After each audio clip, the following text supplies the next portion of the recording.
Hello बच्चों, कैसे हैं आप सभी का स्वागत है ज्योग्राफी पाठशाला में। मैं मनीष मिश्रा आपके लिए कक्षा 11 की भूगोल की यात्रा लेकर चल रहा हूं बेटा, जिसमें आज हम पढ़ रहे हैं पाठ नंबर 3, पृथ्वी की आंतरिक संरचना। मैंने आपको पहले भी बताया था कि हम जब पृथ्वी को जानेंगे तो हमने बाहर से तो जाना ही है कि जलमंडल कैसे बना, स्थल मंडल कैसे बना। अब हम पृथ्वी के अंदर के बारे में जानेंगे। दो स्रोत थे, एक था प्रत्यक्ष जिसके बारे में बात कर चुके हैं।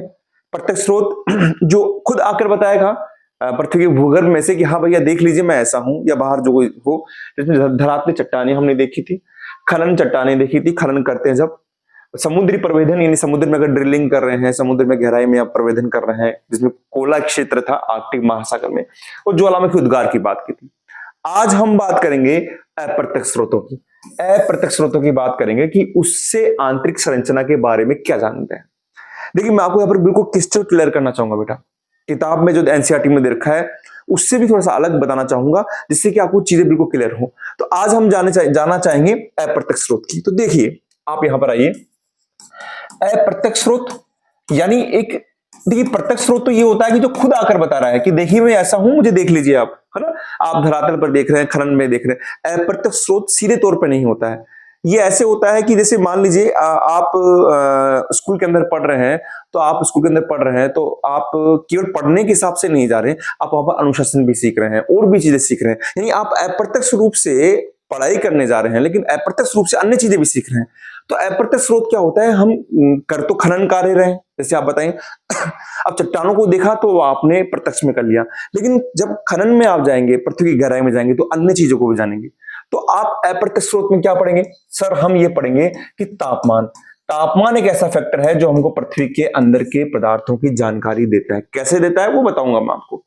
जब आप खनन करके गहराई में जाएंगे तो आपको पता पड़ेगा कि भैया अलग अलग घनत्व के पदार्थ यहाँ पर है, तो घनत्व जो होगा वो भी हमको यहाँ की जानकारी देगा। ठीक है। जब आप गहराई में जाएंगे तो आपको पता पड़ेगा कितना प्रेशर है सर, कितना दबाव है ना, जो आपकी परतें हैं। तो दबाव जो एक फैक्टर होगा, ये भी अप्रत्यक्ष स्रोतों के अंदर आएगा, जिसके बारे में हम बड़े इत्मीनान से चीजों को जानेंगे।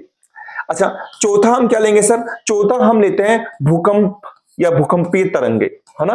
इसको हम बड़े विस्तार से पढ़ेंगे, भूकंपीय तरंगों को। इसके बारे में जानेंगे कि भूकंपीय तरंगे कितने प्रकार की होती है, और हर पदार्थ के अंदर उसकी गति अलग होती है, जिससे पता लगता है कि भाई जो भूकंपीय तरंगे जो है ना, वो हमारे अंदर, हमारे भूगर्भ में अलग अलग प्रकार की चट्टानें पाई जाती हैं।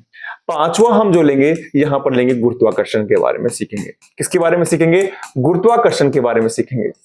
छठवां हम जो लेंगे वो यहां पर लेंगे चुंबकीय जो पदार्थ है, यानी चुंबकीय जो सर्वेक्षण है, उसके बारे में हम यहां पर जानेंगे। ठीक है ना। और चुंबकीय सर्वेक्षण के बारे में जान लिया, गुरुत्वाकर्षण के बारे में जान लिया। आप सातवां जो लेंगे वो लेंगे उल्कापात के बारे में जानेंगे। ठीक है। इतनी चीजें आपके पास में आती है जो आपको अप्रत्यक्ष स्रोत में है, लेकिन पृथ्वी के भूगर्भ के बारे में जानकारी देती है। एक बात और बताना चाहूंगा बेटा, यहाँ पर जो क्वेश्चन देंगे आपका जो एग्जाम देते हैं, आप बड़े भी एग्जाम हो, आप चाहे स्कूल लेक्चरर का एग्जाम दे, चाहे कोई भी एग्जाम दे, वहां पर क्वेश्चन आ जाता है कि निम्न में से अप्रत्यक्ष स्रोत नहीं है, और आपका ऑप्शन आ जाएगा तापमान, घनत्व, दबाव, और एक आ जाएगा ज्वालामुखी उद्गार या धरातली चट्टानें आ जाएगा। तो आपको इन चीजों को अलग अलग भी करना है। हमारा उद्देश्य चीज को बेसिक जानना तो है ही, साथ में हमको अपने जो आने वाला एग्जाम उसके लिए प्रिपेयर होना है ना। बस आपका साथ रहे, आपका विश्वास रहे। मैं आपको विश्वास दिलाता हूं कि आप आने वाले एग्जाम के अंदर बिल्कुल रिलैक्स रहेंगे। तो वो पहला हम पढ़ते हैं, यहां पर तापमान को पढ़ते हैं। ठीक है, तापमान को लेते हैं जी सर। देखिए यहां पर हम तापमान को पढ़ रहे हैं सर। मैंने आपको बताया कि जब आप खनन कर रहे हैं तो पृथ्वी की भूगर्भ में जा रहे हैं, पृथ्वी के भूगर्भ में जा रहे हैं। अब आप बड़े ध्यान से समझिएगा, पृथ्वी के भूगर्भ में जा रहे हैं तो हमको ये मालूम होता है, आपकी किताब में नहीं होगा, किताब में ये दे रखा है कि पृथ्वी की गहराई में तापमान बढ़ता है। अब यहां पर समझिए कि हम ये देखते हैं कि 32 मीटर की गहराई पर अगर हम जाते हैं तो 10 डिग्री सेंटीग्रेड तापमान बढ़ता है। कितना डिग्री सेंटीग्रेड तापमान बढ़ता है? 10 डिग्री सेंटीग्रेड तापमान बढ़ता है। अब वैज्ञानिक ये कह रहे हैं कि अगर भैया हम तो 32 मीटर की गहराई पे जाएं, लेकिन अगर हम ऐसा ही अगर एक अनुपात लगाएं तो हम अगर 50 किलोमीटर की गहराई तक, माफ कीजिएगा, 50 किलोमीटर की गहराई पर जाएं तो हमारा जो तापमान है वो 15,000 डिग्री सेंटीग्रेड हो जाना चाहिए। तो ये क्या पॉसिबल है क्या? अगर हम सोचें, अगर इतनी गहराई पर अगर इसी अनुपात में तापमान बढ़ता रहा तो पृथ्वी तो तरल अवस्था में रहेगी, और हम यहाँ पर खड़े नहीं रहेंगे, हम तैर रहे होंगे, जैसे नाव तैरती है ना वैसे तैर रहे होंगे। ये जीवन ही पॉसिबल नहीं होगा, हम ये बात करें। वो आगे ये भी वैज्ञानिक करते हैं, फिर इसी तरीके से अगर तापमान बढ़ता रहा तो 2900 किलोमीटर की गहराई के अंदर आपका तापमान 25,000 डिग्री सेंटीग्रेड हो जाएगा, जहां पर किसी भी पदार्थ की, किसी भी चट्टान की आप ठोस की कल्पना नहीं कर सकते, पूरी पृथ्वी तरल अवस्था में होगी। लेकिन ऐसा है क्या? ऐसा नहीं। तो क्या अगर इतनी गहराई पर अगर तापमान बढ़े, 2900 किलोमीटर 25,000 डिग्री सेंटीग्रेड तापमान बढ़ जाए, तो बेटा ये पॉसिबल है क्या? हमारी पृथ्वी ठोस अवस्था में है। तो ये तो हम कल्पना भी नहीं कर सकते इस चीज की, कैसा हो सकता है क्या? अगर हम बात करें, हमारे जो ज्वालामुखी आता है ना, वो भी 50 किलोमीटर से कम गहराई पर आता है, तो वहां पर भी पृथ्वी अर्ध तरल अवस्था में है, अर्ध तरल अवस्था में वहां पर सेमी लिक्विड आता है, तो वहां पर भी इतना तापमान नहीं हो सकता है। तो फिर क्या होगा तापमान? यहां पर जो वैज्ञानिकों ने अध्ययन किया तो उन्होंने बताया कि पृथ्वी की भूपृष्ठ से नीचे एक मंडल पाया जाता है, जिसको कहते हैं दुर्बलता मंडल। दुर्बलता मंडल बड़े आराम से विस्तार से पढ़ेंगे हम दुर्बलता मंडल के बारे में, नाम से स्पष्ट है दुर्बलता मंडल। यहां पर पृथ्वी अर्ध तरल अवस्था में होती है, जैसे अपना शहद होता है ना, गाढ़ा गाढ़ा सा, वैसे होती है, और यहीं से ही ज्वालामुखी का उद्गार होता है। क्यों होता है सब बात करेंगे। इन्होंने कहा कि भैया 100 किलोमीटर की गहराई पर जाओगे ना तो तापमान 1500 डिग्री सेंटीग्रेड बढ़ता है। कितना? 1500 डिग्री सेंटीग्रेड। वो बोले कि 100 किलोमीटर से आप और नीचे चल जाओ, थोड़ा सा और नीचे चल जाओ, अगर आप 700 किलोमीटर नीचे जाते हैं तो तापमान आपका 1900 डिग्री सेंटीग्रेड बढ़ जाता है। 1900 डिग्री एक अनुपात में नहीं बढ़ रहा है ना। फिर बोल रहे हैं आगे अगर आप जाओगे, अगर आप 2900 किलोमीटर की गहराई पर जाएंगे, 2900 किलोमीटर की गहराई पर, ये आगे एग्जामों में काम आएंगे आपके, 2900 किलोमीटर की गहराई पर जाएंगे तो तापमान कितना हो जाएगा आपका? 3700 डिग्री सेंटीग्रेड बढ़ जाएगा। और अगर आप पृथ्वी के केंद्र में चल जाएंगे, केंद्र में यानी 6370 किलोमीटर चले जाएंगे तो तापमान आपका यहां पर 4300 डिग्री सेंटीग्रेड हो जाएगा। तो ये कहते हैं, देखिए आप कि आप केंद्र में चले गए लेकिन आपका तापमान 4300 यानी 4500 डिग्री सेंटीग्रेड हुआ, यानी इस अनुपात में नहीं बढ़ा है ना। तो यहां पर मालूम पड़ रहा है कि वे पृथ्वी के अंदर जाने पर तापमान कैसा है और किस प्रकार के पदार्थ हैं। समझ रहे हैं आप? तो तापमान से हम पृथ्वी के अंदर के बारे में जान रहे हैं। अब आपके दिमाग में आता होगा, तापमान बढ़ क्यों नहीं रहा है? भाई बढ़ इसलिए नहीं रहा है बेटा, क्योंकि यहाँ पर एक फैक्टर काम करेगा, इसको कहते हैं अपन दबाव। क्या कहते हैं? दबाव, है ना। अभी हमने यहां पर पढ़ा था, हम पहले इसको ले लेते हैं, दबाव को ले लेते हैं ना। अब सर ये दबाव क्या चीज है, ये कैसे किया आपने? देखिए आप दबाव को कैसे लेंगे, आप सेकंड टॉपिक दबाव को। मुझे बताइए कि मान लीजिए आप बैठे हुए हैं क्लास के अंदर और सर नहीं है, तब आपकी मर्जी होगी, आप इधर जा रहे हैं उधर जा रहे हैं, स्वतंत्र रूप से घूम रहे हैं। लेकिन अगर सर क्लास में आ जाए तो आप बोलेंगे नहीं भैया यहाँ बैठ जाओ, तो आप वहीं पर बैठे रहेंगे ना। तो यही काम हो रहा है दबाव का। मैंने बताया कि अंदर जाने पर तापमान बढ़ रहा है, बिल्कुल बढ़ रहा है, इसमें कोई बात ऐसी गलत नहीं है।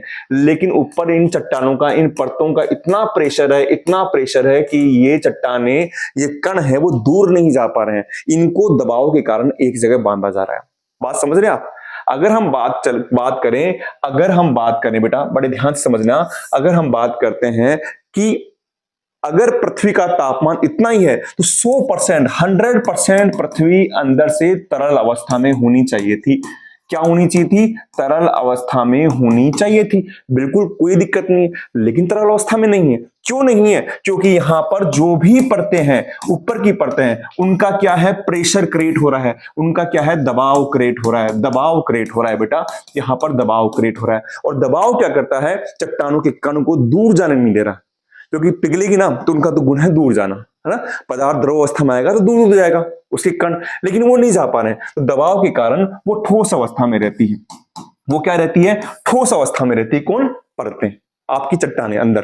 तो समझ गए आप? तो आपको ये पता पड़ेगा कि भाई चट्टान, आपने पता करें कि तापमान बढ़ा था सर, तो चट्टाने क्यों नहीं पिघल रही है, तो आपको दूसरा फैक्टर पता पड़ा कि दबाव के कारण है सर, तो अंदर की संरचना के बारे में मालूम पड़ रहा है।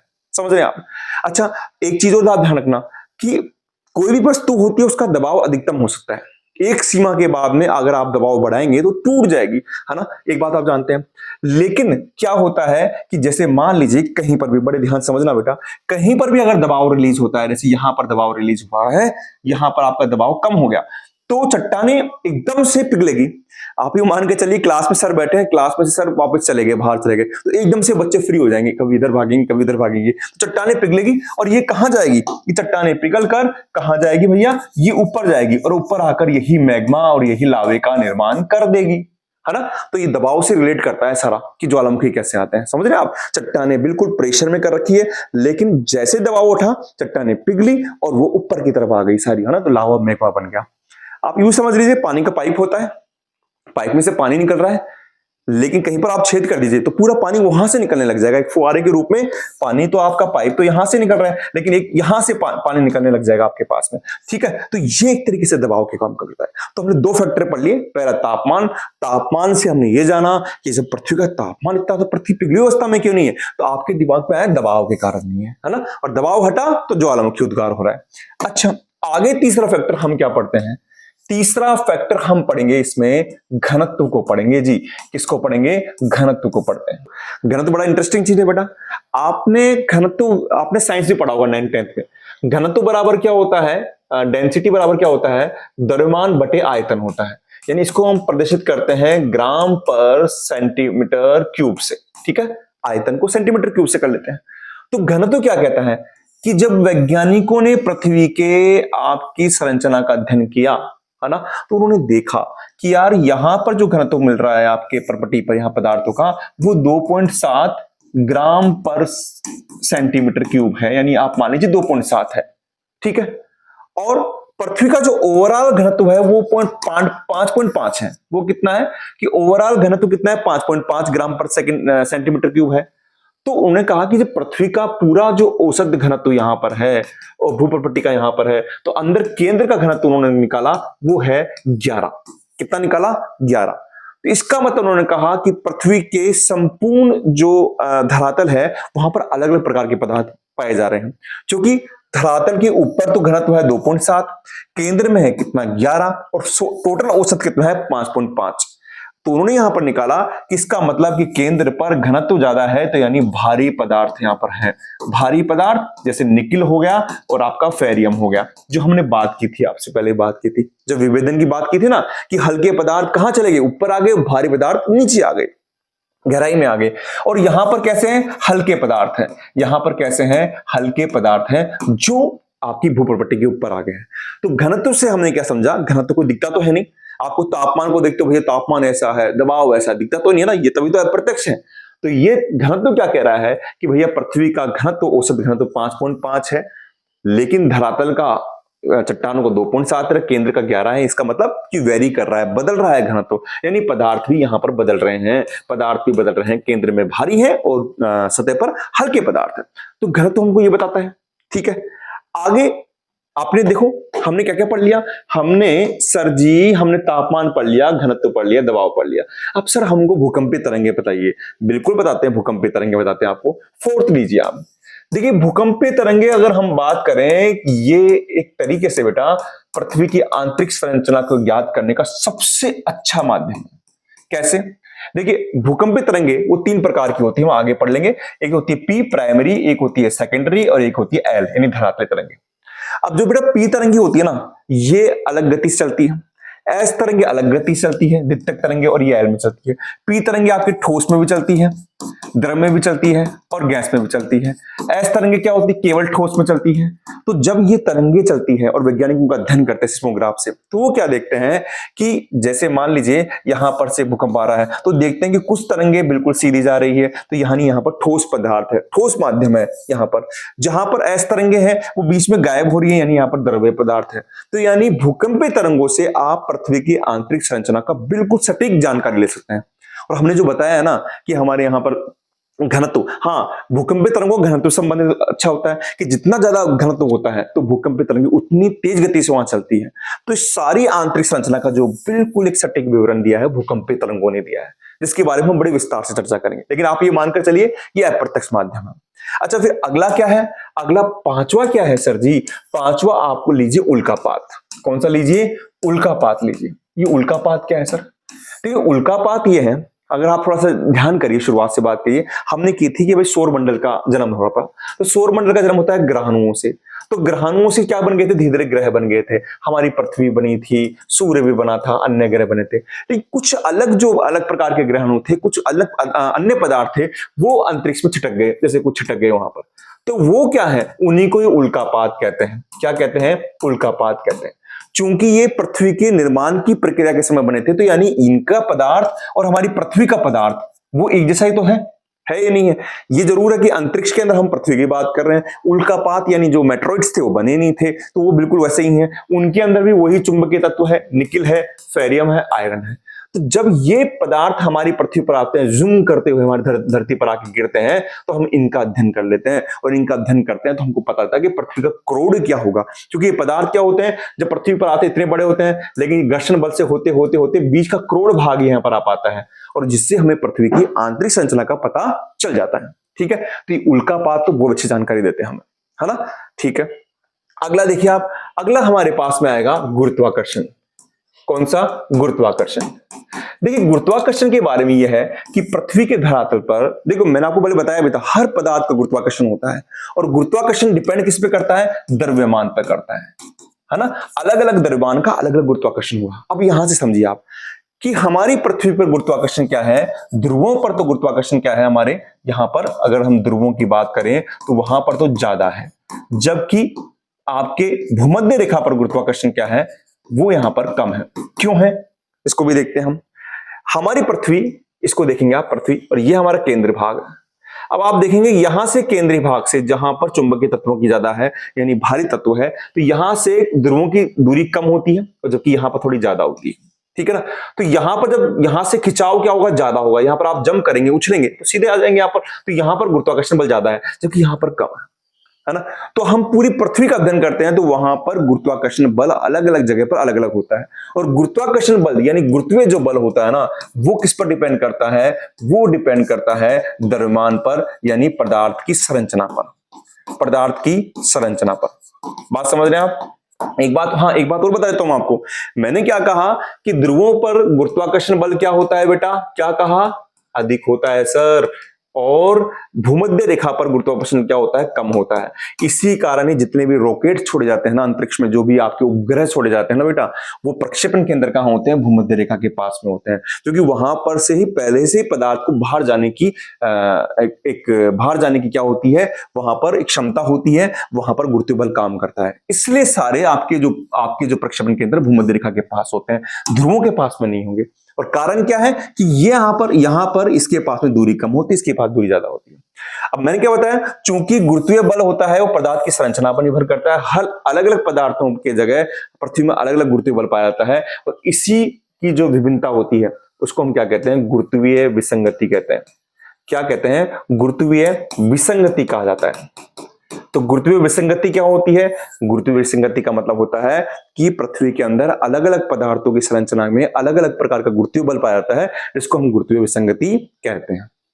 अंतिम हमारा सातवां, चुंबकीय सर्वेक्षण। चुंबकीय सर्वेक्षण, अच्छा इससे हमको क्या मालूम पड़ रहा है? गुरुत्वाकर्षण से मालूम पड़ रहा है कि हमारी पृथ्वी में अलग अलग पदार्थ हैं, अलग अलग पदार्थों का घनत्व अलग अलग प्रकार का है, इससे हमें यह मालूम पड़ रहा है। अब देखिए चुंबकीय सर्वेक्षण ये हमारा अंतिम है। तो चुंबकीय सर्वेक्षण क्या है, आप इसको समझिए। चुंबकीय सर्वेक्षण का मतलब होता है कि जैसे पृथ्वी है, तो पृथ्वी के अंदर बेटा यहां पर चुंबकीय एक चुंबकीय बल काम कर रहा है, एक चुंबकीय फील्ड है, एक चुंबकीय क्षेत्र काम कर रहा है। जैसे जैसे पृथ्वी घूमती है, पृथ्वी घूर्णन करती है, तो चुंबकीय जो सर्वेक्षण चुंबकीय बल भी काम करता है। जैसे चुंबक होता है ना, तो नॉर्थ पोल पे और साउथ पोल पे काम करता है। और ये चुंबकीय बल क्यों आ रहा है? क्योंकि यहां पर केंद्र में या कहीं पर भी चुंबकीय पदार्थ रहे होंगे या चुंबकीय पदार्थ है, इसलिए आ रहा है। और चुंबकीय पदार्थ क्या है? निकिल है और फेरियम है। यानी आपको चुंबकीय सर्वेक्षण से भी मालूम पड़ता है कि हमारे आंतरिक संरचना के अंदर चुंबकीय पदार्थों की उत्पत्ति है या उपस्थिति है। इसी कारण तो गुरुत्वाकर्षण बल काम कर रहा है, ये पृथ्वी के पदार्थों को ऊपर अंदर की तरफ खींचता है ना। तो यहां से भी हमें आंतरिक संरचना के बारे में मालूम पड़ रहा है। तो बताइए, आपके एनसीईआरटी में शायद इतना खोलकर नहीं दे रखा होगा, लेकिन आपने क्या क्या समझा सर? आज आपने सर हमको सारी चीजें बता दी। आपने बताया कि भैया तापमान है ना, तो तापमान के बारे में बता दिया, और तापमान के बारे में बताया हमने कि भाई तापमान गहराई पर जाने पर बढ़ता है सर, लेकिन अगर इसी तरीके से बढ़ता रहे तो हम तो बिल्कुल पिघल जाएंगे। तो तापमान में आपके यहां पर क्या होता है? वेरिएशन पाया जाता है, जो वेरिएशन बताया। और तापमान ज्यादा होने का कारण क्या होता है, ये मैंने शायद आपको नहीं बताया, लिख लीजिएगा कि पृथ्वी के अंदर रेडियो एक्टिव पदार्थ की उपस्थिति है, इस कारण यहां पर तापमान ज्यादा मिल रहा है। अगर हम बात करें दबाव की, तो दबाव के अंदर हमने बताया कि पृथ्वी का जो प्रेशर होता है ना, चट्टानों का, परतों का, उसके कारण पदार्थों का आप कैसे गलनांक जो बिंदु होता है वो बढ़ जाता है। उसी कारण पदार्थ पिघल नहीं पाते हैं और वो ठोस अवस्था में रहते हैं। हमने इसके अलावा घनत्व के बारे में बात करा कि घनत्व भी अलग अलग जगह पे अलग अलग प्रकार का पाया जा रहा है ना। तो आपने सब चीजें बात करी बेटा। इसके अलावा हमने घनत्व के बाद में हमने बात करा, यहाँ पर भूकंपीय तरंगों की बात करी, जो सबसे अच्छा माध्यम है PSL, जिससे मालूम पड़ता है कि पृथ्वी की आंतरिक संरचना के अंदर घनत्व भी अलग अलग प्रकार का है और वहां पर कुछ ठोस माध्यम है, कुछ द्रव अवस्था है, जो हम आगे बात करेंगे। उल्कापात जो पृथ्वी के ही परिवार का हिस्सा था, जो अब अंतरिक्ष में भटक रहे हैं, वो कभी हमारे पृथ्वी के पास में आते हैं घूमने के लिए, हम उनको देखते हैं और हमारा अध्ययन कर लेते हैं। गुरुत्वाकर्षण के बारे में बता चुका हूं। गुरुत्व विसंगति क्या होती है कि पृथ्वी के अंदर अलग अलग प्रकार के पदार्थ पाए जाते हैं, तो वहां पर अलग अलग प्रकार के जो गुरुत्वीय बल होता है उसे गुरुत्व विसंगति कहा जाता है। और अंत में चुंबकीय सर्वेक्षण भी हमें पदार्थ के चुंबकीय तत्वों के बारे में जानकारी देता है। मुझे उम्मीद है कि बेटा आपको समझ में आई होगी चीजें। मैंने बिल्कुल सरल करके, एक तरीके से कहते हैं ना, बिल्कुल खोल के चीजें करेंगे, अनफोल्ड करके बताइए। आपको ये चीजें समझ में आई होगी। आप बस यूं ही पढ़ते रहें, अपना विश्वास बनाए रखें। नेक्स्ट वीडियो में मैं आपके सामने बात करूंगा हमारी जो सबसे अच्छी चीज है, भूकंपीय तरंगों के बारे में बड़े विस्तार से हम बात करेंगे। बस आप यूं ही पढ़ते रहिए, आगे बढ़ते रहिए। मैं मिलता हूं नेक्स्ट क्लास में। थैंक यू बेटा।